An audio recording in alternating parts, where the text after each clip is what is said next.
क्यों गिरती है बिजली, आसमान में क्यों दिखाई देती है इतनी तेज लाइट और आती कैसे है ये इतनी तेज आवाज। आज की इस वीडियो में हम जानने वाले हैं कि बिजली आखिर आसमान में बनती कैसे है, उसका ट्रांसफार्मर और मेन इंजन क्या है। तो चलिए शुरू करते हैं। बिजली के पैदा होने में सबसे बड़ा रोल प्ले करते हैं चार्ज पार्टिकल्स। लेकिन ये चार्जेस होते क्या हैं? तो हमारे नेचर में या पूरे ब्रह्मांड में सभी के पास एक चीज होती है जिसे चार्ज कहते हैं, यानी कि ये इलेक्ट्रिसिटी के पार्ट्स होते हैं जो कि होते हैं इलेक्ट्रॉन्स और प्रोटॉन्स, जिसमें कि इलेक्ट्रॉन्स पे नेगेटिव चार्जेस होते हैं और प्रोटॉन्स पर पॉजिटिव, वही न्यूट्रॉन न्यूट्रल होते हैं, जिसमें कोई भी पॉजिटिव या नेगेटिव चार्जेस नहीं होते हैं। अब इलेक्ट्रॉन्स और प्रोटॉन्स के बहुत सारे चार्जेस जब बादलों में एक जगह इकट्ठे हो जाते हैं तो उनमें तनाव पैदा होता है और उसी को वोल्टेज कहते हैं और इसी से बादलों में इलेक्ट्रिसिटी प्रोड्यूस होती है। अब सोचिए जरा, आसमान में जब करोड़ों करोड़ों लीटर पानी या फिर आइस के पार्टिकल्स या फिर एयर के पार्टिकल्स जब आपस में टकराते हैं, फ्रिक्शन करते हैं, और ये फ्रिक्शन ठीक वैसे ही वर्क करता है जैसे पृथ्वी पर हम हमारे कपड़ों को रगड़कर प्लास्टिक की चेयर पे बैठकर किसी को छूने पे पृथ्वी पर रिएक्ट करते हैं। इसमें जब हम पृथ्वी पे घर्षण पैदा करते हैं तो हमारे जो चार्जेस होते हैं वो सामने वाले की बॉडी में ट्रांसफर हो जाते हैं और उससे उसको करंट का झटका लगता है। और बादलों में जब ये फ्रिक्शन बड़ी स्केल पे होता है तो न्यूट्रॉन्स और इलेक्ट्रॉन्स अलग अलग जगह पे जाके इकट्ठे हो जाते हैं और जब ये दोनों ही चार्जेस एक दूसरे के ऑपोजिट चार्जेस के कांटेक्ट में आते हैं तो आसमान में इलेक्ट्रिसिटी की इतनी बड़ी लकीर बन जाती है जिसमें अनएक्सप्लेनेबल पावर होती है और 1000 से भी ज्यादा वोल्ट की इलेक्ट्रिसिटी होती है और जिसे हम कहते हैं लाइटनिंग या बिजली। अब आपको लग रहा होगा कि बिजली को बनने के लिए सिर्फ चार्जेस की जरूरत पड़ती है, तो आप बिल्कुल गलत हैं। आपको पता ही नहीं है कि बिजली को बनने के लिए चार्जेस नहीं बल्कि एक चीज की और जरूरत पड़ती है। तो बिजली बनने के लिए सिर्फ चार्जेस काफी नहीं है, बिजली को फूटना भी पड़ता है। बिजली वैसे तो आसमान में हवा में ट्रेवल नहीं कर सकती है, हम सभी जानते हैं कि हवा बिजली का इंसुलेटर है और बहुत सही भी है कि हवा बिजली का कंडक्टर नहीं है, क्योंकि अगर ये कंडक्टर होती तो हमें कहीं भी चलते फिरते घूमते बिजली ऊपर गिर सकती थी, लेकिन ऐसा नहीं है। तो फिर हवा के जरिए से बिजली क्यों गिरती है? तो इसकी वजह ये है कि जब ये चार्ज पार्टिकल्स ज्यादा अमाउंट में इकट्ठे हो जाते हैं तो वोल्टेज इतना ज्यादा हाई होता है और जब वोल्टेज 30,000 मीटर पर सेकेंड से ज्यादा बढ़ जाता है, यानी कि जब 30,000 वोल्टेज से ज्यादा की गर्मी पैदा हो जाती है तो ऐसे में हवा करंट को रोक नहीं पाती है और इस हालात में हवा इंसुलेटर की तरह नहीं बल्कि कंडक्टर के रूप में वर्क करती है। और ऐसा तब होता है जब हवा पर ही हाई वोल्टेज प्रेशर क्रिएट होता है तो हवा में जो मौजूद गैस होती है वो आयनाइज्ड बन जाती है। इतने वोल्टेज में हवा भी आयनाइज्ड होकर प्लाज्मा का रूप ले लेती है और बिजली के करंट के फ्लो के लिए एक नदी की धारा की तरह बन जाती है और पृथ्वी के अपोजिट चार्जेस के ऊपर बिजली को गिरवाती है। और ऐसे में जब इन चार्जेस में हाई वोल्टेज कितने 30,000 वोल्टेज हो जाते हैं तो इसमें हवा भी बिजली के लिए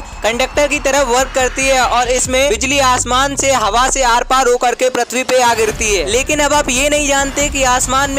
के फटने की आवाज कैसे आती है, बिजली चमकती कैसे है, गिरती कैसे है, वो तो हम जान चुके हैं। आइए समझते हैं कि आसमान में तेज आवाज कैसे होती है। और जब वो बिजली हवा के आर पार होती है तो वो 30,000 डिग्री का तापमान लेके हवा को चीर के बाहर निकल जाती है और वहाँ पर हवा का एक जोरदार थोड़ी देर के लिए प्रेशर क्रिएट होता है और इतनी गर्मी से हवा बाद में कॉम्प्रेस होकर के एक दबाव से बहुत ही तेजी से फटती है जिससे धमाके की आवाज आती है और आम भाषा में हम उसी को बादलों का गरजना कहते हैं। लेकिन अब क्या आपको पता है कि ये बिजली 4 से 5 किलोमीटर लंबी होती है और इसकी जो फ्लैश लाइट होती है वो 1 से 2 इंचेस तक मोटी होती है और इसमें 10 करोड़ वोल्ट की इलेक्ट्रिसिटी के साथ 30,000 डिग्री सेल्सियस का तापमान होता है जो सूरज के सरफेस के तापमान से भी बहुत ज्यादा होता है। इनफैक्ट सूरज के सरफेस टेम्परेचर से 5 गुना ज्यादा हीट होती है क्योंकि साउंड की स्पीड लाइट की स्पीड से काफी कम होती है, इसलिए हमें पहले बिजली दिखाई देती है और बाद में तेज आवाज सुनाई देती है। और अगर बिजली गिरने से आवाज सुनने तक के बीच में 5 तक की अगर हम गिनती गिन लेते हैं तो आप समझ जाइए कि बिजली हमसे 1 माइल दूर गिरी हुई है, क्योंकि साउंड को 1 मील की दूरी तय करने में 5 सेकंड लगते हैं। अब आपके मन में सवाल आ रहा होगा कि कई बार हमें बिजली तो दिखाई देती है लेकिन आवाज सुनाई नहीं देती है, तो ऐसा क्यों होता है? तो ऐसा इसलिए होता है क्योंकि आसमानी बिजली 100 माइल्स दूर से भी दिखती है लेकिन आवाज सिर्फ 12 माइल्स दूर तक की ही सुनाई देती है, अगर वो बहुत ही तेज ना हो तो। और आपको जान के हैरानी होगी कि दुनिया भर में 24,000 लोगों की मौत बिजली के गिरने से होती है। तो फिर बिजली गिरने से कैसे बचें?